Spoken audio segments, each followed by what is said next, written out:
What's up, my friends? We're in the shop today. We're not going to be doing working today, though. As you see, it's a new channel I put together for our frog passion. So I want to shoot a little video today, show you guys on how to build little grout containers for your tadpoles. So once your tadpoles morph into baby froglets, we got to have a place to put them. I certainly didn't come up with this idea. I got this from Alex Menke and Kyle Martin, who use large deli rounds as grout containers, and it works really, really well. Basically, all you need is a large deli round, some ABG, some leaf litter, Springtail cultures, some plant cuttings, some spag moss, and some dwarf white isopods, and you're going to be good to go. You can actually buy a kit from Alex at over at frogdaddy.net, so go check that out. But yeah, let's get to it. Show you guys how to build it out.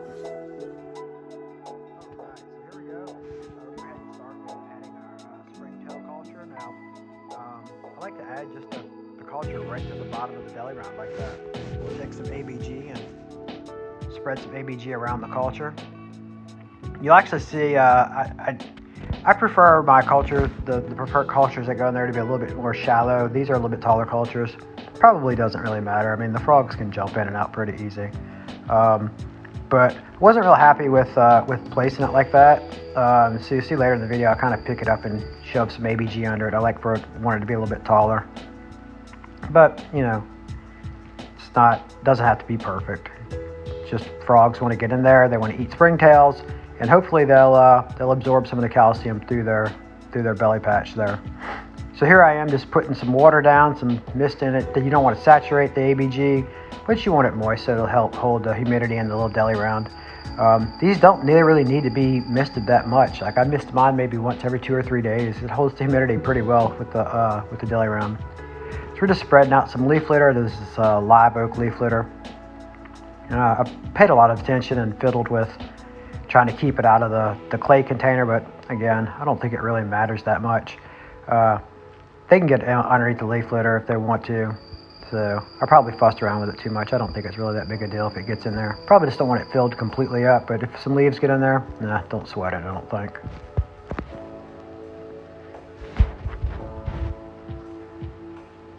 So yeah, so using the sea grape, I like to use the sea grape because it gives them like a large flat spot to kind of get under. It helps them, I guess it helps them feel secure, and then it also helps them to, when they come out from underneath the sea grape, it gives them like a nice flat area to sit on and hunt springtails. Springtails like to gather up on there quite a bit,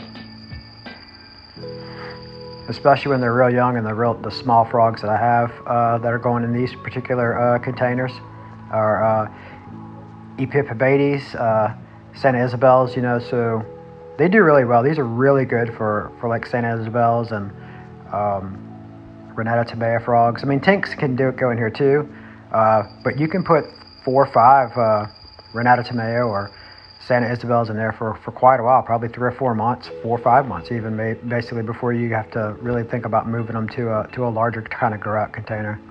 Yeah, like here I am fussing around with trying to get the leaves out of that springtail culture, but you know, not that big a deal.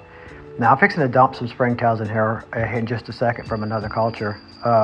As I, add a little more leaf litter and a little more sea grape. But watch the amount of springtails that come out of this culture. It's like raining, snowing springtails. Josh Yates has great cultures. That's where I get my cultures from. So, go check out Josh. He's got some awesome cultures. And again, just puts in some pretty simple, plants. This is just cheap pothos. You don't have to put in rare philodendron cuttings like, pothos, baby steers. It's great. Works great as a container.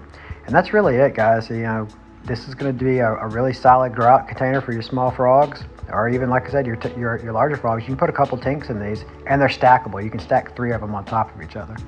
So I hope you enjoyed it. That's all there is to it.